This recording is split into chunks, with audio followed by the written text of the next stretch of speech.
This is Tackling Debt with Emelike Ukpabi. Today we're going to be talking about buying property and debt. But before we dive in, I just want to highlight $1 billion debt challenge. This initiative, while open to everyone, is focused on supporting the Black community in Canada. Our goal is ambitious yet achievable to reduce the community's total debt by $1 billion in 2026. The reality is that debt continues to weigh heavily on our community, but imagine the impact if we could collectively lighten that burden, free more families to save, invest, and contribute even more to Canada's growth. The number may seem large, but let's break it down. If 100,000 families each reduce their debt by $10,000, we reach our target. And with over 5.4 million members in the Black community in Canada, we might surpass that. The topics we discuss here are not rocket science. They are designed to guide, help, empower.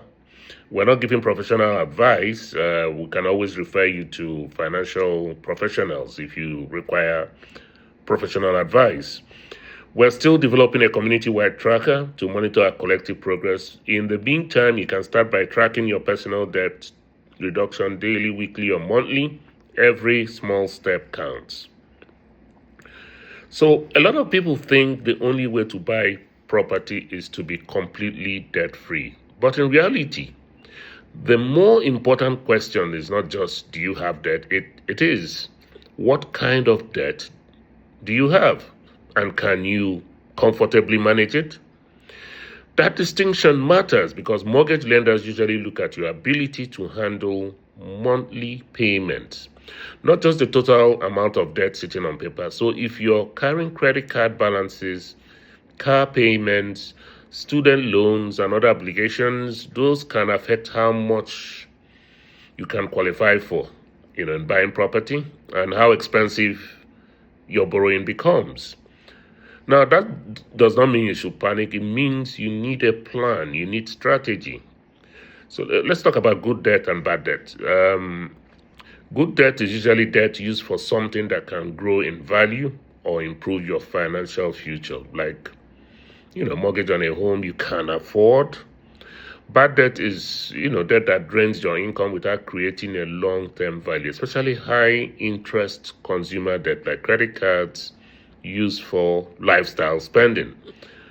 But even good debt can become bad debt if it stretches you too far. A house is only an asset if you can keep paying for it without falling behind, for the rest of your life. So when people say, I want to buy property, I always ask, do you have stable income? Is your debt under control? Do you have money for closing costs, maintenance, and emergencies? Are you buying because it fits your plan or because you feel pressure to get into the market?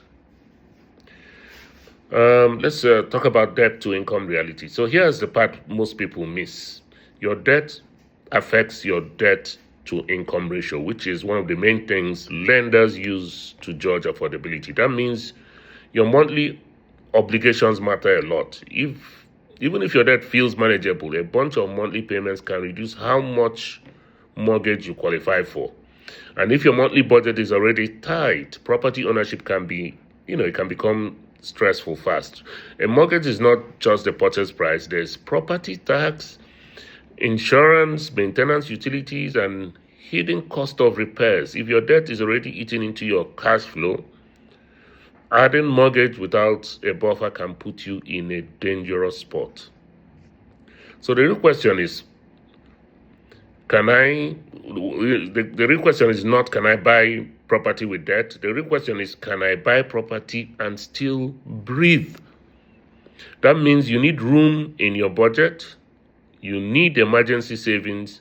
You need to know what happens if your income drops or interest rate rises. You need to avoid the trap of becoming house rich and cash poor. This is where a lot of people get caught. They see property ownership as status symbol instead of a financial tool. But a home should help your life, not just impress people. Okay, so let's look at some practical steps. So if you want to buy property while managing debt, here are a few practical steps. Know your numbers. We talked about this in previous episodes. Write down your income, minimum debt payment, savings, and monthly expenses. Attack high interest debt first. Credit cards should be usually one of the first things you reduce because it can drain your cash flow quickly. Improve your debt profiles. Paying bills on time, lower credit utilization. Avoid taking on new debt before applying for the mortgage. Save for more, than the down payment. Let's say the down payment is you require 20%, right? Try and aim saving higher than that 20%. You need closing costs, moving expenses, repairs, and a reserve fund. Choose the right property. A smaller starter home or a property with lower carrying costs may be a smarter option than stretching yourself for something flashy. Get pre-approved before you shop seriously. That way you know what you can actually afford without guessing. So common mistakes people make is buying at the top of their budget, ignoring maintenance costs, using all savings for down payments, taking on new loans right before mortgage approval, thinking approval means affordability. Just because the lender says yes does not mean the decision is wise. Lenders approve based on formulas. You have to approve based on what's happening in your life, okay?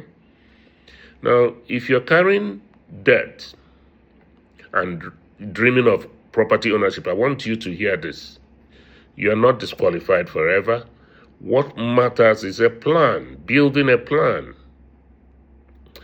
Reduce expensive debt, strengthen your cash flow, save deliberately, learn how lenders think, and buy property only when it fits your broader financial life.